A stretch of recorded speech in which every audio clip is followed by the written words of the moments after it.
2011, R&B was in a strange place. The genre was still dominated by polished radio hits, powerful vocal performances, and themes of romance, heartbreak, and desire. Artists like Usher, Chris Brown's, Trey Songz, and Neo were defining the mainstream sound. Then, out of nowhere, a mysterious artist from Toronto uploaded a handful of songs to YouTube. Nobody knew his face, nobody knew his story. All people knew was the music. It was dark, haunting, cinematic, and dangerous. The artist called himself The Weeknd, and within less than a year, he released 3 mixtapes that would completely reshape the sound, aesthetic, and emotional landscape of modern R&B. Those projects were House of Balloons, Thursday, and Echoes of Silence. Together, they would later be compiled as Trilogy. And more than a decade later, Trilogy isn't just considered a classic, it's viewed as one of the most important R&B releases of the 21st century. Today, on After Hours and Beyond, we're exploring why Trilogy was so revolutionary, how it changed the genre forever, and why its influence can still be heard across music today.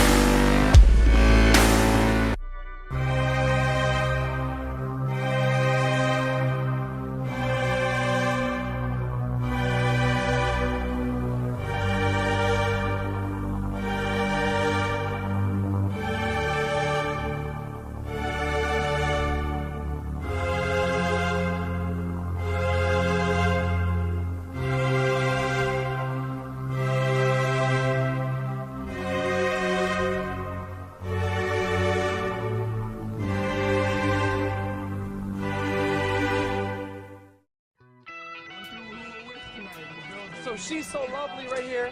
She's a cappella. All right. The Weeknd. Weeknd, baby. Weeknd. Who is this guy? Nobody has that mystique anymore. There's one person that does, and that's Abel. A triple album in this day and age, unheard of. This is the greatest thing that happened to music in a long time.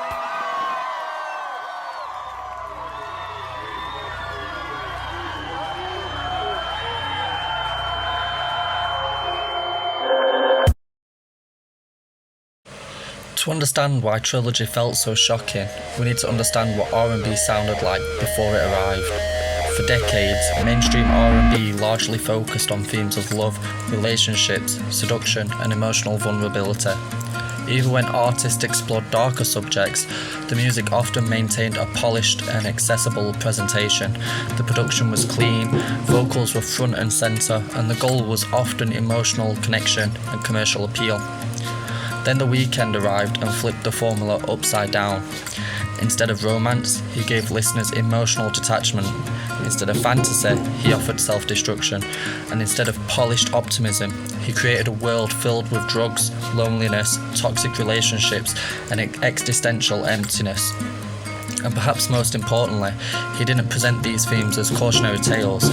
He simply dropped listeners directly into the experience. That level of emotional ambiguity was rare in mainstream R&B. Listeners weren't being told what to think, they were being invited into a dark psychological world. When House of Balloons released in March 2011, it immediately felt different from anything else happening in R&B. The production was atmospheric and experimental. The songs moved like dreams or nightmares, and producer Elangelo helped create soundscapes that felt enormous and empty at the same time. Reverb-drenched synths, distorted drums, unexpected samples, long stretches of tension, and floating above it all was Abel's voice. His falsetto wasn't perfect, but it was emotional, haunting, and almost ghost-like. Songs like Wicked Games became instant cult classics because they captured something listeners hadn't heard before. A protagonist who was emotionally broken and completely aware of it. The character wasn't asking for sympathy, and he wasn't looking for redemption either. He simply existed within the chaos that he created.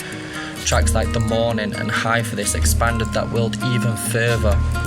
Luxury, addiction, desire, and loneliness all became intertwined in these songs, and House of Balloons essentially introduced a new emotional vocabulary to R&B, one built around emptiness rather than fulfillment, and audiences couldn't help but look away.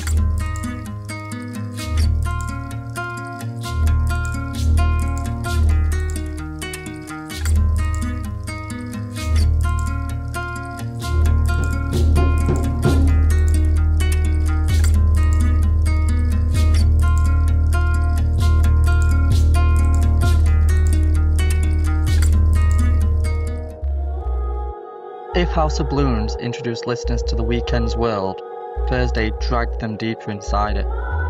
This mixtape is arguably more uncomfortable than its predecessor. The themes become heavier, the relationship becomes more toxic, and the emotional detachment becomes more apparent.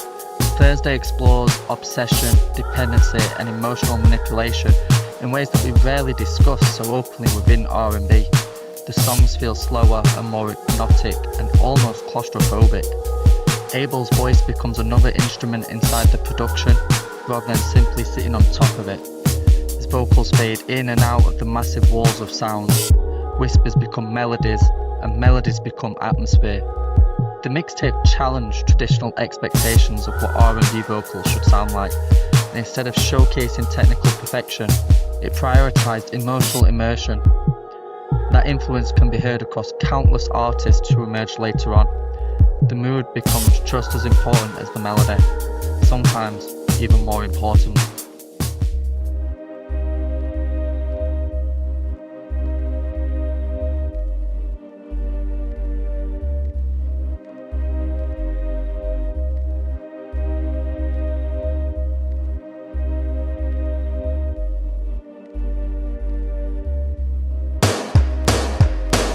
Then comes Echoes of Silence.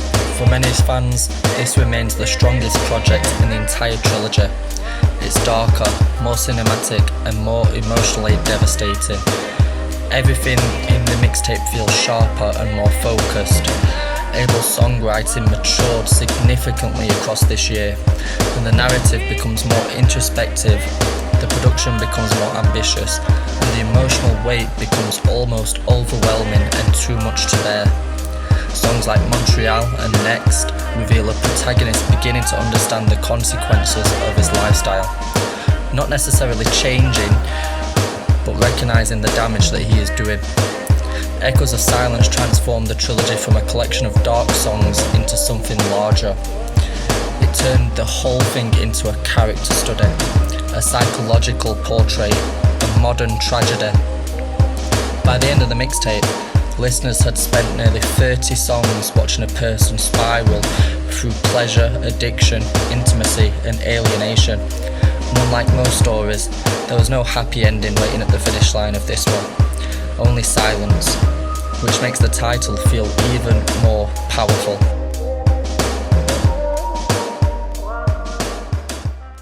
The influence of Trilogy cannot be overstated. After its release, R&B began changing rapidly. Artists increasingly embraced darker production and atmospheric soundscapes, as well as minimalistic songwriting, emotional ambiguity. The genre became moodier and more introspective and much more experimental. What people now call alternate R&B exploded in popularity. Artists such as Bryson, Harty, Nextor, Been around like hella propellers. Wanna know who you with? Don't tell them. Come on, fellas. Brent Freyas,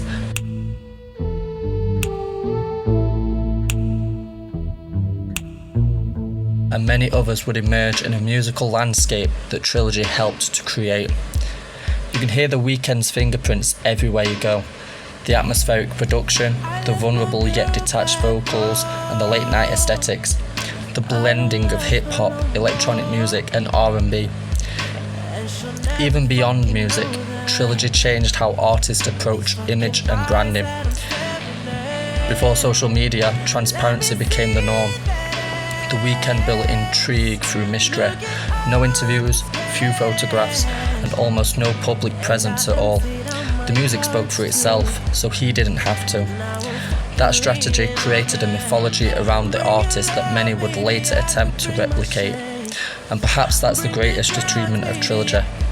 It proved that mainstream success didn't require fitting into existing expectations. An artist could be mysterious, experimental, uncomfortable, and yet still connect with the millions and millions of people out there.